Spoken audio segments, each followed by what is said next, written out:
Hello and welcome to Music Made Simple.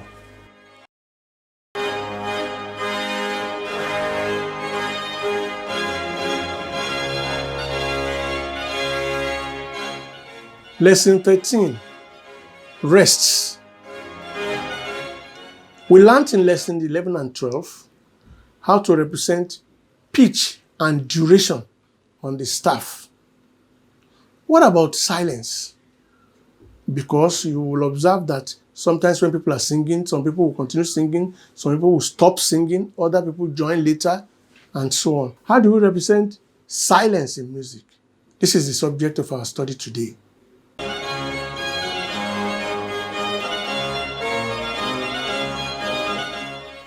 Duration of rests. As we learned in lessons 5 and 6, when a person is performing a piece of music, there may be times when it's expected to stop singing or playing for a while before continuing. This period of silence in music is known as rest. Rest means silence in music. Listen to a bass soloist singing a portion from The Trumpet Shall Sound, which is one of the pieces of music in the oratorio called The Messiah, written by George Frederick Handel. You will notice when the soloist starts, the orchestra is observing some rest. Then the orchestra starts to play while the soloist is on rest, and sometimes both the orchestra and soloist perform. Take a listen and try to identify where the soloist is singing alone, where the orchestra is performing without the soloist, and where they are both performing. The trumpet shall sound, and the dead shall be raised, and the dead shall be raised incorruptible. The trumpet shall sound, and the dead shall be raised incorruptible. Like notes, silence also has duration. For each note value representing sound, there is a corresponding rest value for its silence. The symbols for the rests are as follows. Rest for brief or double whole note. The rest for the semi-brief or whole note. The rest for minim or half note. The rest for crotchet or quarter note. The rest for quiver or eighth note. The rest for semi-quiver or 16th note. The rest for demi-semi-quiver or 32nd note, and the rest for hemi-demi-semi-quiver or 64th note.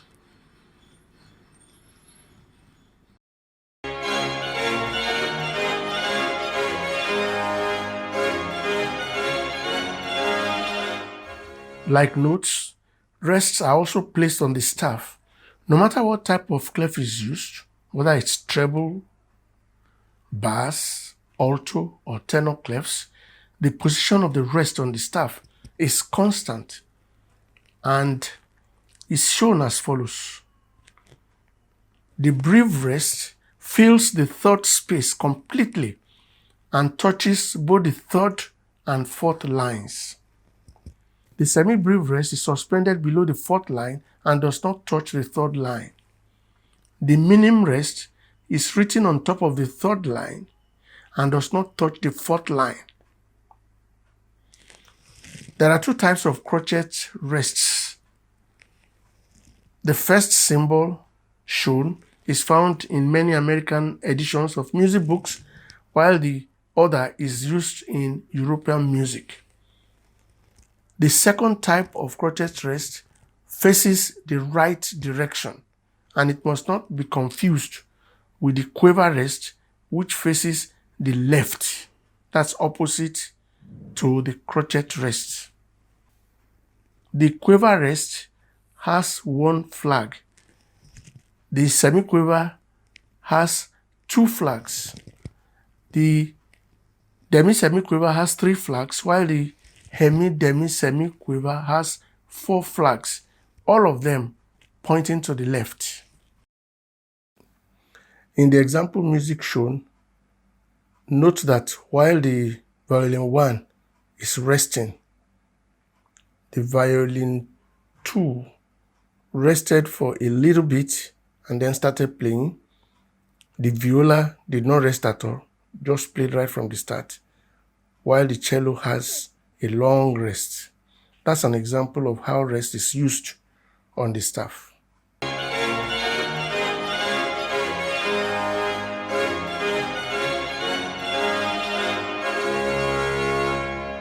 In this lesson, we have learned that for each note that can be put on the staff, there is an equivalent rest to represent silence. We have learned about all the different types of rests that are available for representing silence in music. Next lesson, we are going to learn about a device for extending the duration of a given note. We recall in this lesson that we said some notes are double the other.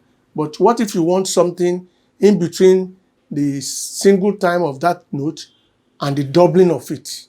Something in between. That's what we are going to take in the next lesson.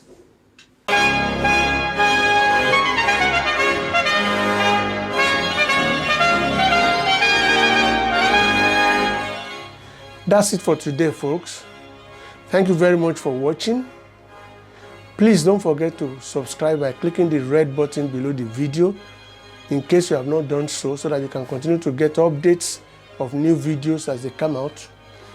And also, if you have enjoyed this lesson, please click like. Until next time, God bless you.